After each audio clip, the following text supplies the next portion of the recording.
రేవంత్ రెడ్డి గారిని సరే కన్ఫామ్ అయితే మా ముఖ్యమంత్రి రేవంత్ రెడ్డి గారు మంచోడు కాబట్టి ఓకే ఓకే ఓకే 15 నెలల నుంచి ఓకే నాకు కన్ఫామ్ కాలేదు.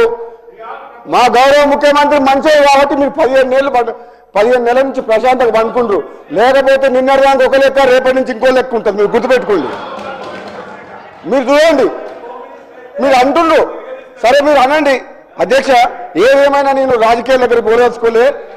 విద్యుత్ రంగంలో మా ఉప ముఖ్యమంత్రి బట్టి విక్రమార్క గారు వాళ్ళు పనిచేసే తీరు కానీ, మీరు చేసిన పాపాలను కడగాలంటే ఎవరో దేవుడు వస్తే తొందరపడకండి. ఎందుకు అని నేను రాజకీయాల్లో పోను అధ్యక్ష. నేను డీటెయిల్గా అధ్యక్ష 2029 మళ్ళీ ఎందుకు తొందరపడ రాజగోపాల్ రెడ్డి గారు ఇగో మా ముఖ్యమంత్రి గారు